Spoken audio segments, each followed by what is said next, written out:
नमस्कार मित्रों। वेदों के राज से ही हमारे ऋषि मुनियों ने हजारों साल अपना जीवन जिया है।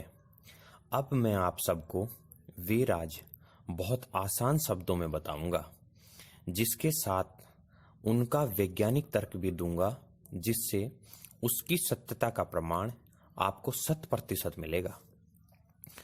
इन्हीं राज को आप अपने जीवन में अपनाकर कभी बीमार नहीं पड़ेंगे और इस कलयुग में भी 100 साल की निरोगी आयु पाएंगे।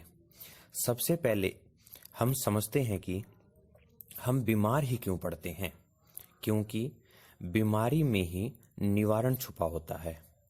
जैसा कि हम सबको पता है कि हमारा शरीर 5 तत्वों से मिलकर बना है: अग्नि, वायु, आकाश, पृथ्वी और जल।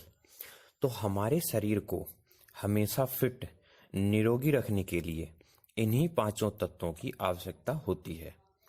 जब भी हम इन्हीं 5 तत्वों में से किसी एक की सप्लाई को बहुत ज़्यादा या बहुत कम कर देते हैं, तो तत्वों का अनुपात बिगड़ने के कारण हम बीमार हो जाते हैं। अब आते हैं कि 5 तत्वों को हमेशा कैसे एक सही अनुपात में रखा जाए, जिससे हम सदा निरोगी रहें।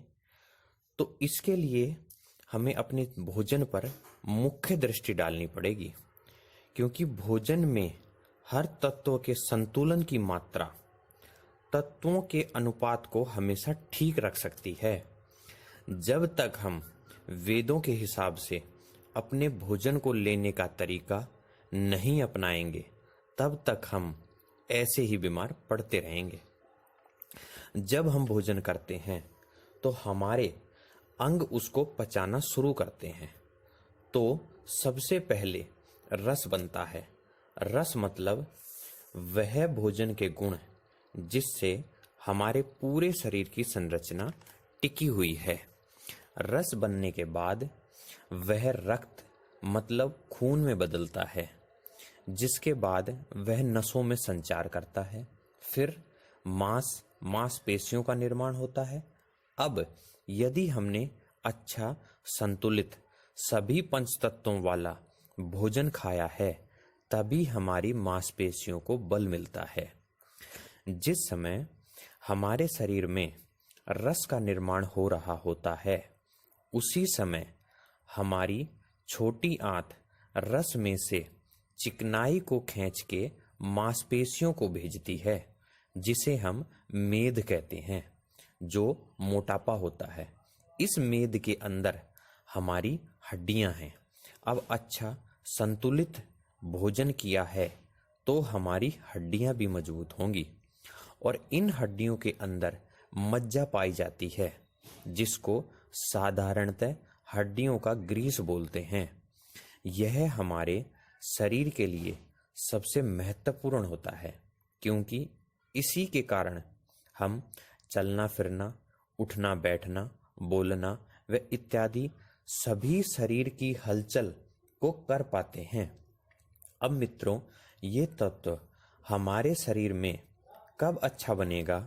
जब हमने अच्छा संतुलित भोजन किया होगा। और फिर सबसे आखिर में निर्माण होता है वीर्य का। अब वीर्य में कब पुष्टता आएगी? जब हमने भोजन अच्छा किया होगा। इसलिए मित्रों, सबसे मुख्य हमारा भोजन ही है, जिसके कारण हम रोगी व निरोगी जीवन जी सकते हैं। भोजन का सही समय, उसको पकाने का तरीका, किस समय कौन सा भोजन खाना है, किस समय कौन सा भोजन नहीं खाना, किस बर्तन में उसको पकाना है, सुबह, दोपहर, रात में भोजन में हमें क्या क्या खाना है, यही सब हमारे वेदों में, ग्रंथों में लिखा है कि भोजन को किस समय, किस बर्तन में और कैसे करना चाहिए। मित्रों, मैं आशा करता हूँ कि आपने यह सब अच्छे से सुना होगा और आपको अच्छा लगा होगा। इससे आगे की वीडियो में मैं आपको बताऊंगा भोजन के बारे में, कि वह कौन सा भोजन है जो हमें निरोगी रखेगा।